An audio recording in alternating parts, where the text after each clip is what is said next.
Yes, students. So we are going to start new chapter of business studies. That is chapter number 3, private, public, and global enterprises. In this, we'll first of all discuss about private enterprises, or also known as private sector enterprises. लिख लीजिए इसको पहले meaning इसका private sector लिखिए. It is that sector which is owned, managed, and controlled by which is owned, managed, and controlled by private individuals or group of individuals, private individuals or group of individuals who are known as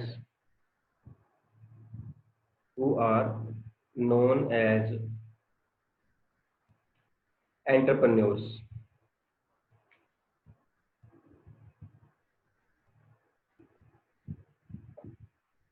Who are known as entrepreneurs. Fine. Private sector को private company के साथ मत confuse हो जाना, मत कर लेना अपने आप कंफ्यूज. प्राइवेट कंपनी कुछ और है, प्राइवेट सेक्टर कुछ और है. जो लास्ट चैप्टर में हमने किया था वो प्राइवेट कंपनीज थी जिनकी minimum paid up capital 1 lakh होती है रुपीज, जिनके नंबर ऑफ डायरेक्टर्स 2 होते हैं, याद है. पब्लिक कंपनीज की थी. ये हम प्राइवेट सेक्टर या पब्लिक सेक्टर की बात कर रहे हैं. प्राइवेट सेक्टर मीन जिनका जो मेन मोटिव है वो प्रॉफिट अर्न करना है. ऑल दोज बिजनेस हाउसेस जो प्राइवेटली काम कर रहे हैं, जहाँ पे गवर्नमेंट का शेयर नहीं है, वो प्राइवेट सेक्टर में आते हैं. चाहे वो पब्लिक कंपनी भी हो. रिलायंस इंडस्ट्रीज लिमिटेड, पीछे वर्ड लगा है लिमिटेड, इसका मतलब क्या है कि ये किस टाइप ऑफ कंपनी में आती है? पब्लिक कंपनी है. प्राइवेट. नो, प्राइवेट नहीं है बेटा, टाइप ऑफ कंपनी. मैं पिछले चैप्टर की ही बात कर रहा हूँ जैस्मिन. रिलायंस इंडस्ट्रीज लिमिटेड किस टाइप की कंपनी है? सेक्टर की बात नहीं हो रही है, कंपनी की बात हो रही है. तो पब्लिक कंपनी है बिकॉज इसके नेम के पीछे लिमिटेड वर्ड लगा हुआ है. अगर प्राइवेट लिमिटेड वर्ड लगा हो तो फिर वो कंपनी जो होती है प्राइवेट कंपनी होती है. हम यहाँ पब्लिक कंपनी की बात कर रहे हैं. रिलायंस इंडस्ट्रीज लिमिटेड जो है, इसके नेम के पीछे लिमिटेड वर्ड लगा हुआ है.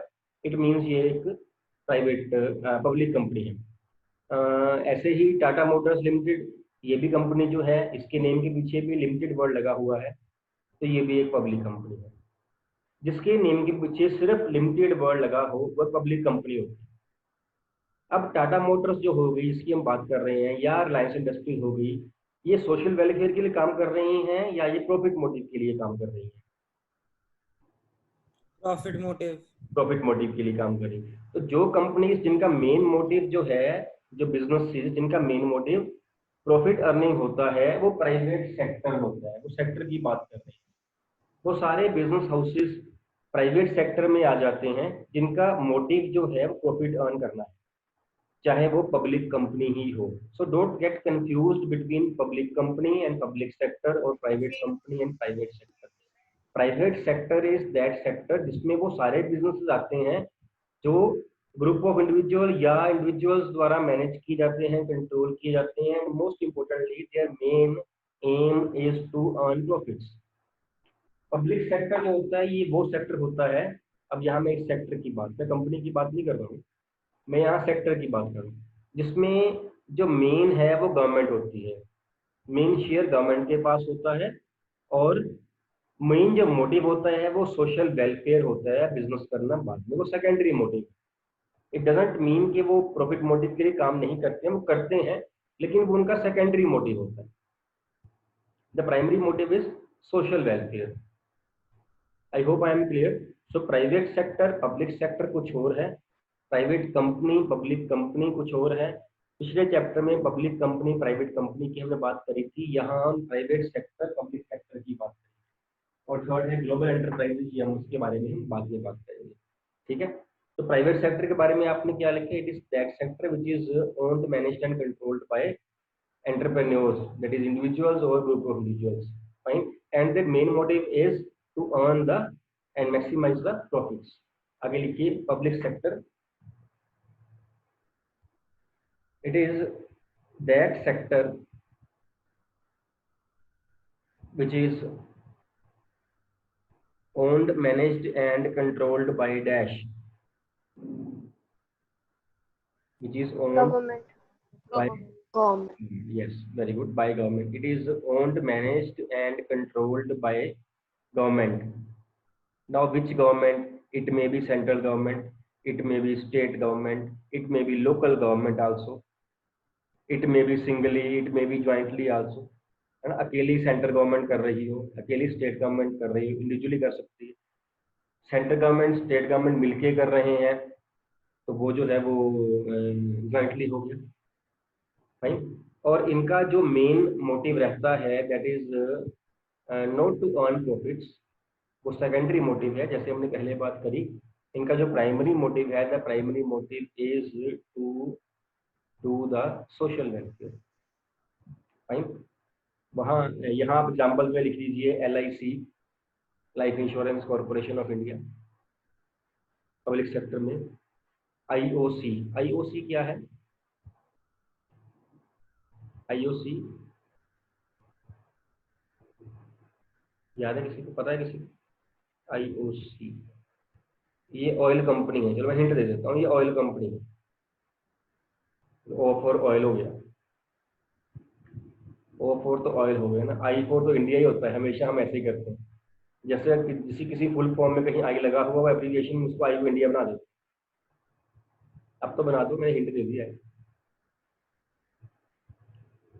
चलो, it is Indian oil corporation, Indian oil corporation. LIC was life insurance corporation of India, IOC is Indian oil corporation. These all are the businesses, the enterprises related to public sector, right? एक और sector होता है that is joint sector. Joint sector, अब ये क्या होगा? So which include both private and public sector. Yes, जिसमें दोनों शेयर करती हैं। प्राइवेट कंपनी भी होती, प्राइवेट सेक्टर भी होता है, पब्लिक सेक्टर भी, गवर्नमेंट भी है। पैसा गवर्नमेंट लगा देती है, एफिशिएंसी प्राइवेट की आ जाती है। आपने देखा है the private sector is likely to be more efficient than the public sector. हम चाहे कॉलेजेस की, स्कूल्स की बात कर लें, हम चाहे हॉस्पिटल्स की बात कर लें, या हम कोई और इंश्योरेंस सेक्टर में बात कर लें, हम बैंकिंग की बात कर लें, जहाँ भी प्राइवेट सेक्टर है वहाँ पे एफिशिएंसी ज़्यादा है। आप बैंक्स का देख लो, HDFC बैंक हो गया, ये एक्सिस बैंक हो गया, ये ऐसे बैंक्स हैं। और उधर से आप पब्लिक सेक्टर के बैंक ले लीजिए, आप उन्हें कंपेयर करके देख लीजिए। मेजोरिटी ऑफ बैंक्स, मैं मेजोरिटी की बात कर रहा हूँ, मेजोरिटी ऑफ बैंक्स जो है प्राइवेट सेक्टर में will be are likely to be more efficient than the public sector. आप इंश्योरेंस कंपनीज की बात कर लीजिए, आप चाहे स्कूल्स की, कॉलेजेस की, आप हॉस्पिटल्स देखते हैं उनकी बात कर लीजिए, जहाँ जहाँ प्राइवेट सेक्टर है they are likely to be more efficient. तो ज्वाइंट सेक्टर में क्या होता है, एफिशिएंसी बन जाती है प्राइवेट सेक्टर की, और कैपिटल इन्वेस्टमेंट जो है गवर्नमेंट लगा देती है। पैसा गवर्नमेंट के पास है, प्राइवेट सेक्टर के पास इतना पैसा नहीं है। एफिशिएंसी जो है वो that can be provided by the private sector. तो ज्वाइंट सेक्टर में दोनों पार्टीज, दोनों सेक्टर्स जो मिलके हैं वो काम करते हैं, प्राइवेट भी और पब्लिक भी। डन, 3 सेक्टर्स का मीनिंग हो गया, फाइन। अब आपने एक, आपका होमवर्क है, आपने एक डिफरेंस लिख के आना है, difference between private sector and public sector. मैं पॉइंट्स आपको दे रहा हूँ, जिन पॉइंट के बेस पे आपने डिफरेंस लिख के आना है वो पॉइंट्स आप लिख लीजिए, नोट कर लीजिए। वैसे ही आपने कंपैरिजन करने, जैसे मैं बताया भी था आपको, फर्स्ट तो जो आपका कॉलम होगा वो होगा बेसिस ऑफ डिफरेंस का, उसके बाद प्राइवेट सेक्टर है, उसके बाद पब्लिक सेक्टर है। पॉइंट्स आप नोट करिए, और ये पॉइंट्स जितनी हमने अभी बातें की हैं 5-7 मिनट में, सबने सारे पॉइंट्स में आ रहे होंगे या इसकी हेल्प से हो जाएंगे। अगर आप बुक से देख के करोगे तो बुक से देख के तो यहाँ आए बिना भी हो जाते हैं। तो पहले अपने पॉइंट्स कर लेना, जो आपको समझ आ रहे हैं वो कर लेना। अगर नहीं आपको समझ आएंगे या लगेगा कि नहीं हो सकता है तो उसके बाद बुक से करना, या अपने करने के बाद बुक से चेक कर लेना कि आपकी ठीक भी है कि नहीं है। अदरवाइज जो हमने डिस्कस किया है मीनिंग में, वहां सारे पॉइंट्स बनेंगे। तो first point is ownership, second point is motive, third is efficiency. Ashwinder आप लिख रहे हो? नहीं लिख रही हो बेटा, आप बुक देख रहे हो। मैंने पहले कहा है बुक नहीं देखनी है ना। जो मैंने बताया है अभी 3 पॉइंट्स में ऐसा कुछ है जो ना उसमें मैंने बताया हो। ये पॉइंट मैं लिखवा भी सकता था, लेकिन मैंने लेक्चर दिया है सो दैट कि आप लेक्चर में से पॉइंट निकालो। जो रिटेन कर लेगा वो लिख लेगा अपने आप, उसका फायदा हो जाएगा। तो पॉइंट लिखे हैं ओनरशिप, मोटिव, एफिशिएंसी। एक और लिखिए, सो गवर्नमेंट कंट्रोल।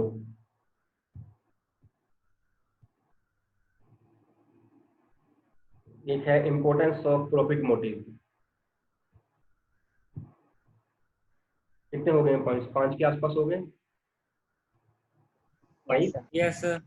एक दो पॉइंट्स मैं करवाऊंगा आपको, ठीक है, वो हम कल जब लेक्चर में हम ऐड कर लेंगे उसमें। ये 5 पॉइंट्स वो पॉइंट्स जितने मैंने बताया है आपको, उसमें से आप कर सकते हो। No need to consult any book for this. जो बुक में से कंसल्ट करने वाले तो मैं बताऊंगा आपको, तब हम समझेंगे, तब करेंगे। बिना बुक के भी हम कर सकते हैं इन points. Fine. Then we discuss about sectors. First हमें डिस्कस करना है प्राइवेट सेक्टर। प्राइवेट सेक्टर में जो बिजनेसेस आते हैं, जो हम चैप्टर 2 में पढ़े, वो सारे प्राइवेट सेक्टर में आ रहे हैं बिजनेस। कौन कौन से थे? फर्स्ट वाज सोल ट्रेड था। सोल ट्रेड जो है प्राइवेट सेक्टर में आ रहा है। देन पार्टनरशिप थी, देन ज्वाइंट स्टॉक कंपनी थी, देन ज्वाइंट जो फैमिली बिजनेस था, और एक कोऑपरेटिव सोसाइटी। ये सारे जो थे ये वहां पे आ रहे हैं। ये पॉइंट्स हमने सारे टॉपिक्स हमने वहां सारा किए हुए हैं। अंडरस्टैंड? ठीक है। यहाँ जो हमारा मेन है करने वाला वो है businesses under public sector. Public sector वाले हमने करने हैं। इसमें 3 टाइप्स हैं। One is departmental heads, departmental undertakings.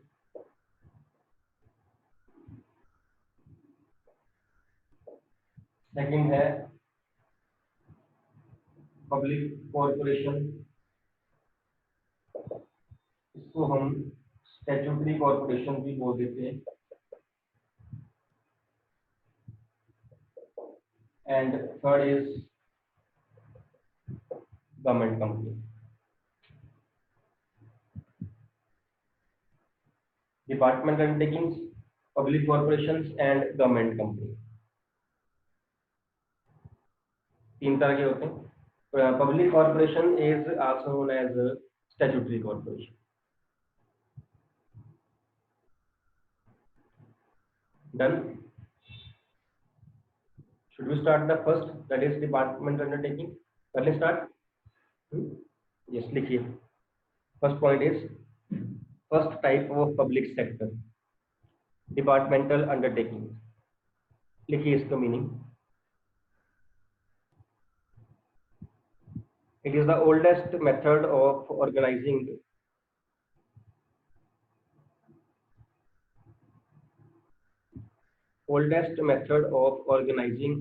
public sector enterprises.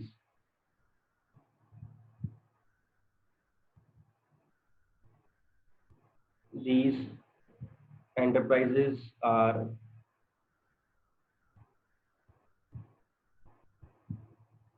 established as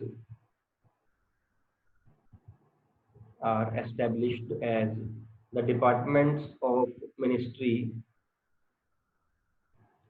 are established as a department of ministry.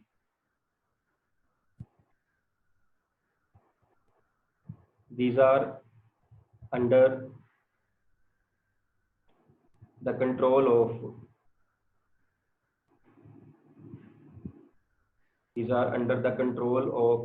central government or state government.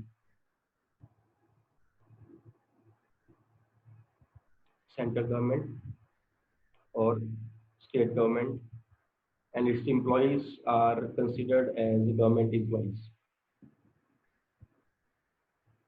Its employees are considered as government employees. Means एक separate इसका department बना दिया जाता है। It is the oldest method of organizing public sector enterprises. Public sector में जो businesses हैं उनको मैनेज करने का सबसे पुराना जो है वो ये मेथड है, वो ये टाइप है। इसमें उसका अलग डिपार्टमेंट बना दिया जाता है, and the employees are known as government employees. For example railway department, railway department, railway की एक मिनिस्ट्री होगी अलग से, रेलवे का डिपार्टमेंट है और एक मिनिस्ट्री है, रेलवे का मिनिस्टर होगा अलग से, और जो भी डिसीजंस वगैरह लेगा, जो भी इसकी जो पॉलिसीज बनेंगी, रूल्स रेगुलेशंस बनेंगे, वो डिपार्टमेंट में बनेंगे, और डिपार्टमेंट हेड जो है, डिपार्टमेंट हेड मीन जो मिनिस्टर है, रेलवे मिनिस्टर है, उसके हिसाब से बनेंगे, उसके जो है वो सिग्नेचर जो है वो होंगे, उसकी कंसल्टेशन के साथ बनेंगे। Means a separate department has been made for the railways. Similarly a separate department has been made for the postal department, postal department जिसे हम पोस्ट ऑफिस की बात करते हैं। Similarly a separate department has been made for defense, defence department. Means ये departmental undertakings हैं, इनका अलग से डिपार्टमेंट रहता है, और इनका एक हेड रहता है जो कि मिनिस्टर होता है, डिफेंस मिनिस्टर होगा, पोस्टल टेलीकम्युनिकेशन मिनिस्टर होगा, रेलवे का अलग से मिनिस्टर होगा सेंटर में, ये उनके अंडर काम करती है। And the employees they are known as the government employees, जैसा हमने पहले बात करी। Now write its features.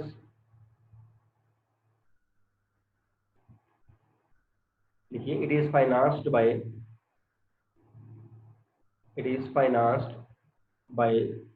annual appropriations from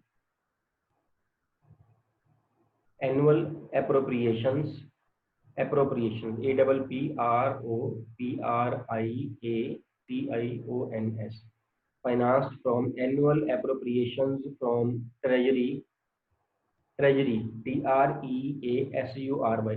treasury word बना है ट्रेजर से। ट्रेजर क्या होता है? खजाना। हाँ जी, खजाना। खजाना, यस, खजाना। ट्रेजरी मीन खजांची, है ना। ये पैसा जो है सारा उसके गवर्नमेंट के खजाने से आता है, गवर्नमेंट से पैसा आता है। it is financed by the annual appropriation from treasury, and and its revenues are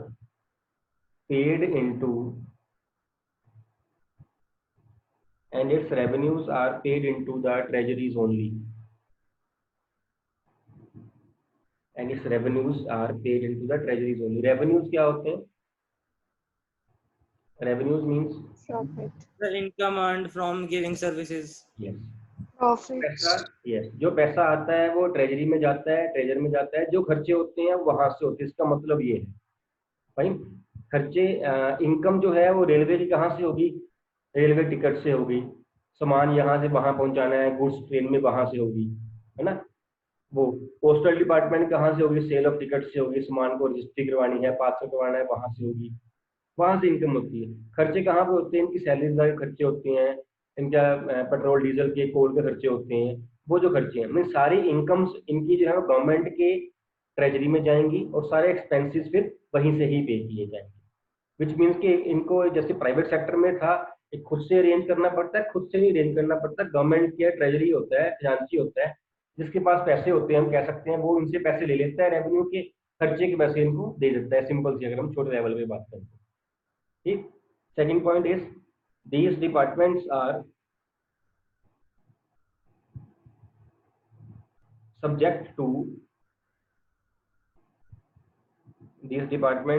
subject to same accounting budget, same accounting budget and audit control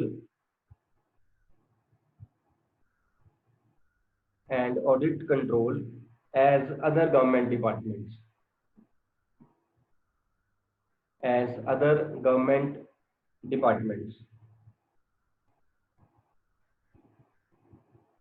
fine. तो ऑडिट क्या होता है? Audit is the checking of books of accounts. Budget, जो हम budget बनाते हैं कि हमने अगले साल कितना खर्चा करना है, कहाँ पे करना है, पैसा कहाँ से आएगा, कहाँ जाएगा, वो सारा। तो इनका भी जो बजट और ऑडिट होता है अकाउंट्स बुक्स का, वो सेम होता है जैसे बाकी गवर्नमेंट डिपार्टमेंट होता है, कोई अलग से नहीं हो रहा होता है इनका। जैसे बाकी के गवर्नमेंट डिपार्टमेंट जब ऑडिट किए जाते हैं, in same way departments undertaking are also audited. Next point, its employees are considered as government employees।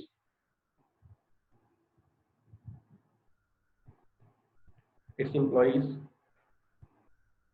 are considered as government employees, and the process of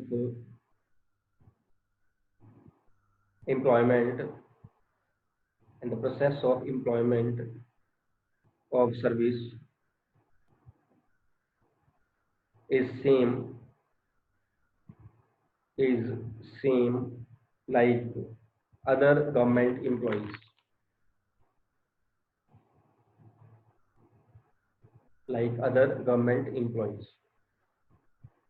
Next point is it is subject to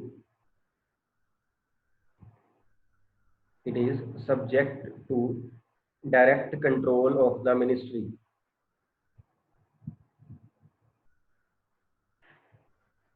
जिसे हमने पहले भी बात करी है, it is under the direct control of the ministry. इसका minister होता है सेंटर में जो बैठा होता है, उसका कंट्रोल सारे के ऊपर होता है. Defence minister, railway minister, postal minister. And last point is it is accountable to ministry itself. It is accountable to ministry itself. Accountable means answerable, जवाबदेही. इसमें कोई ऐसी वैसी बात हो जाए तो it is accountable to the ministry. Minister को अकाउंट, मिनिस्टर विल आस्क कि व्हाट हैज हैपेंड, क्यों हुआ है ऐसे, फलाना टमकाना, सारी बातें मिनिस्टर को. Mean the accountability is against the ministry itself. These were the features. Then merits are there. Number 1, merits. Number 1, these departments are more effective in achieving the objective.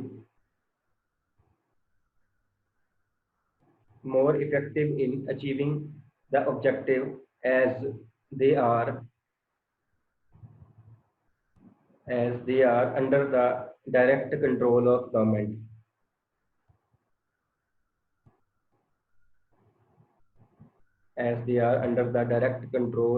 government. Next is these departments have a high degree of monopoly power.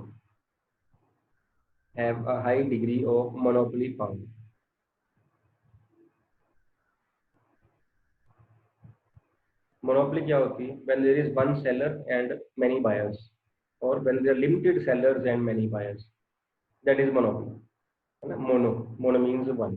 तो इनकी भी monopoly है. Railways में, railway सिर्फ government की चल रही है, प्राइवेट रेलवे नहीं चल रही. हालांकि अब ये इशू आ गया है, प्राइवेटाइजेशन ऑफ रेलवे डिपार्टमेंट है also been made.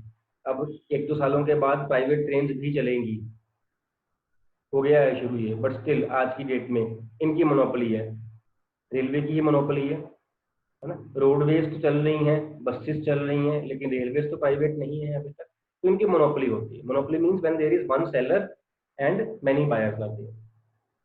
Then next point is it is more suitable when national security is concerned.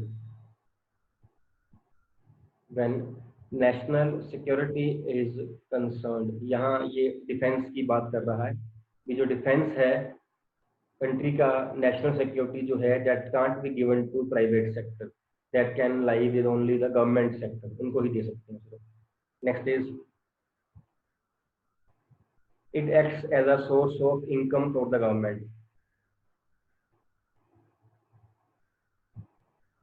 It acts as a source of income for the government. Ticket sale करते हैं, railway ticket sale करते हैं, वहां से income भी generate होती है government को. It is a source of the income for the government also. And last point is the chances of misuse of public money.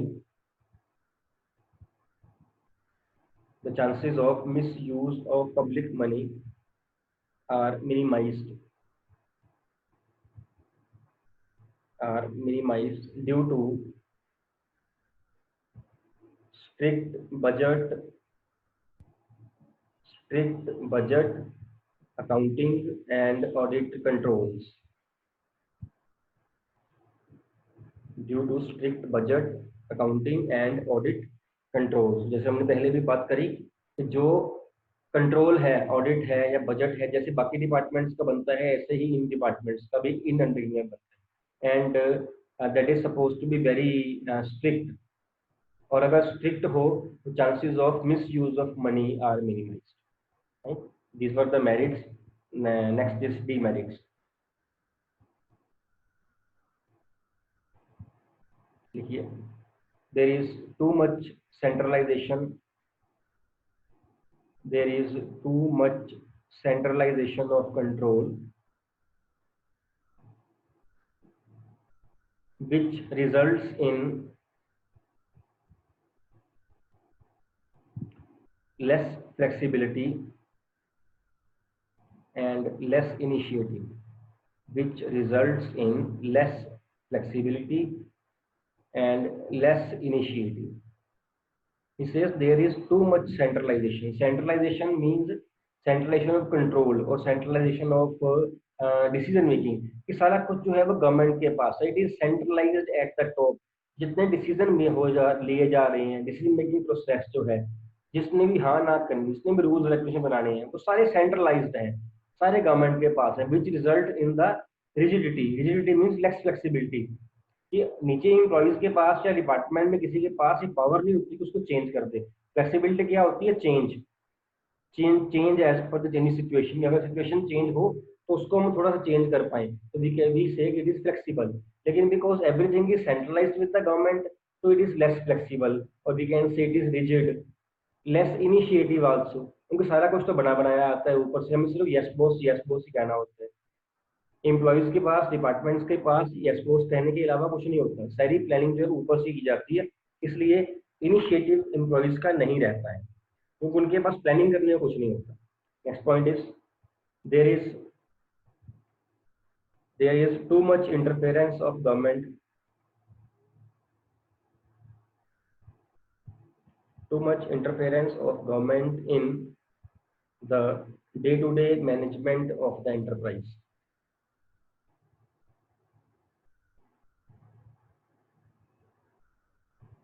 Day-to-day management of the enterprise.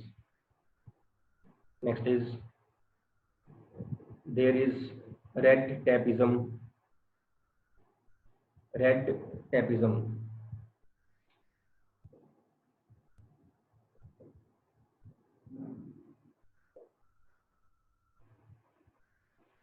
Red tapeism in the working of the enterprise,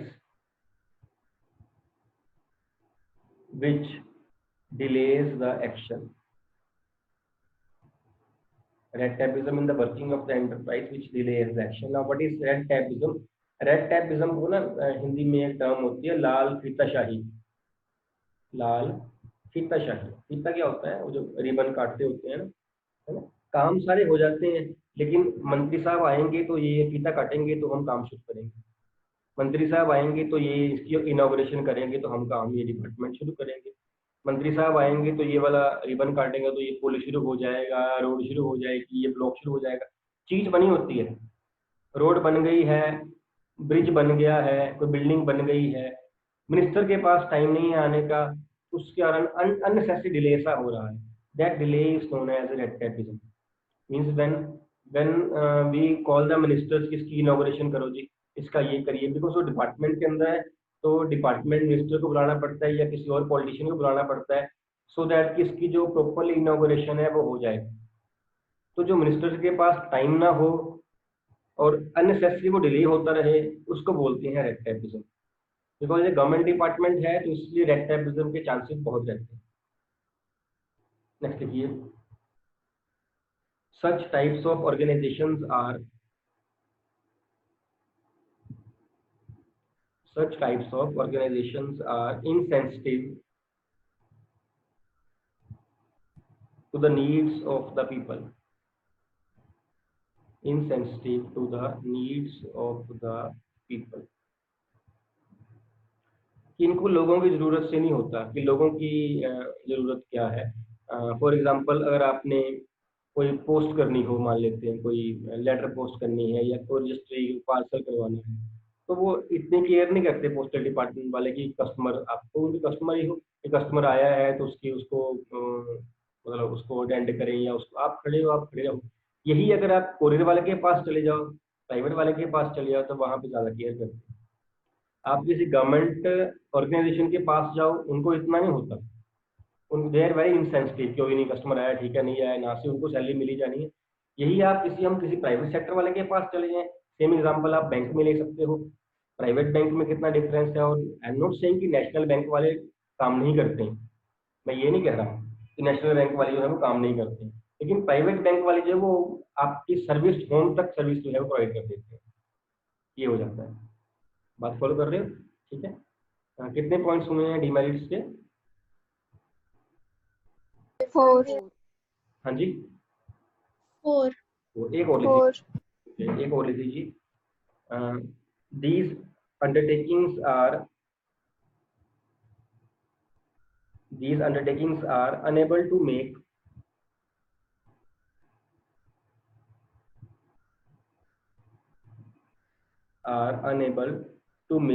long-term financial decisions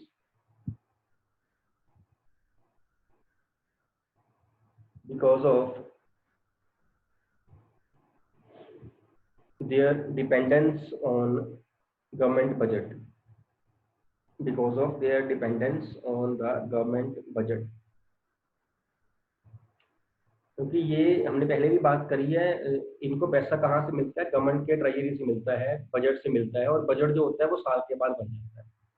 एक साल के लिए government का budget बनता है। It mean कि उन्होंने एक साल का वो डिसीजन लेना हो, फाइनेंशियल डिसीजन, फिर तो ठीक है, लेकिन अगर वही डिसीजन जो है वो एक साल के ज़्यादा का लेना हो, तो they are unable to take that decision, because budget जो बनते ही वो एक साल के लिए है, and their financial appropriation is based on that budget only. साल के ही डिसीजन ले सकते हैं, शॉर्ट टर्म डिसीजन ले सकते हैं। लॉन्ग टर्म का जो डिसीजन है वो डिपार्टमेंटल अंडरटेकिंग्स नहीं ले सकती हैं। यस बेटा, this is all about departmental undertaking.